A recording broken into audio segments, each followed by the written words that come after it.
আজকে যাব মিমিকে নিয়ে রামকৃষ্ণ মঠে। রামকৃষ্ণ পরমহংসদেবের জন্মতিথি উপলক্ষে 3 দিন ধরে বিভিন্ন রকম অনুষ্ঠান হচ্ছে জানেন। আমরা আজকের দিনটা যাচ্ছি, বাকি 2 দিন আমরা যেতে পারিনি। আজকে যাত্রা হবে। রামকৃষ্ণ মঠে বিভিন্ন সময় বিভিন্ন রকম অনুষ্ঠান হয়।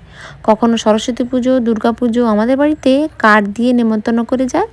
এই কারণে সময়সূচিগুলো জানি, কিন্তু বিভিন্ন কাজের চাপে কোনো সময় যাওয়া হয়ে ওঠে না। আজকের দিনটাতে আছে যাত্রা। আমাদের সময়তে যাত্রা না প্রায় হতো, যে কোনো অনুষ্ঠানে 1-2 তো প্রায় হতো। কোনো সময় আমাদের বাড়ির পাশে রাসের সময় প্রায় 3-4 দিন ধরে যাত্রা হতো। একদিন থাকতো পৌরাণিক, একদিন থাকতো সামাজিক যাত্রা।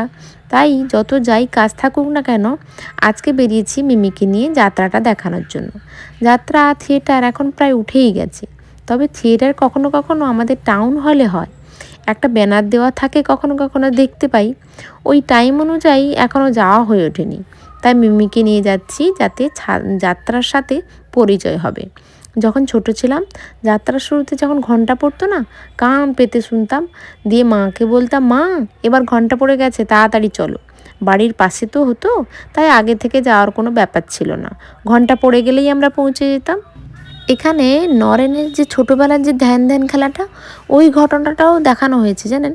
তারপর আবার যে ভুকুর যে ঘটনাটা, ওটাও দেখানো হয়েছে। মিমিকে এখন ওর পড়ার বিষয়ে এখনও তো ওর এগুলো আসেনি, তবে ও কানের কাছে বকবক করে রাখছি। যদি কোনো সময় ক্লিক করে, ওর মনে থাকে, এটা দেখ ওটা দেখ, এইসব বলে যাচ্ছি। ওর যদি কোনো সময় মনে আসে, যাত্রাটা যারা করছে বেশ ভালোই করছে জানেন। এক একটা সিন আমরা যে ক্যালেন্ডারে অনেক সময় অনেক ছবি দেখতে পাই না, মা কালীর কাছে রামকৃষ্ণদেব দাঁড়িয়ে আছে, তারপরে স্বামী বিবেকানন্দের যে ধ্যান খেলাটা বেশ ভালোই ফুটিয়ে তুলেছে। আরও বিভিন্ন সিনগুলো যেগুলো আমার তোলা হয়নি, কারণ মিমি বুড়ি তো অনেকটাই শান্ত মানুষ, উনি পাশে ছিলেন, তো বিভিন্ন জিনিস আমি এগুলো মিস করেছি, আপনাদের দেখানো সম্ভব হয়নি। ছোটোবেলায় আমার বাড়ির পাশে একটা মন্দির ছিল। ওখানে না জন্মাষ্টমীর দিন খুব ভালো করে ধুমধাম করে অনুষ্ঠান হতো আর পুজো হতো। আর ওখানে ওই অনুষ্ঠানের দিন আমরা যখন দেখতে যেতাম, ফেরার সময় আমাদেরকে চাল ভাজা, তখন শুধু তো চাল ভাজা হতো না, চাল ভাজার সঙ্গে ছোলা ভাজা, মটর ভাজা, তারপরে মক্কা ভাজা, এগুলো থাকতো মেশানো, আর সাথে নারকেল নাড়ু দিত। এটা সবাই যখন অনুষ্ঠান দেখতো, তারপরে লাস্টে বাড়ি ফেরার পথে দিত। আজকে সেটা মনে পড়লো কেন বলুন তো?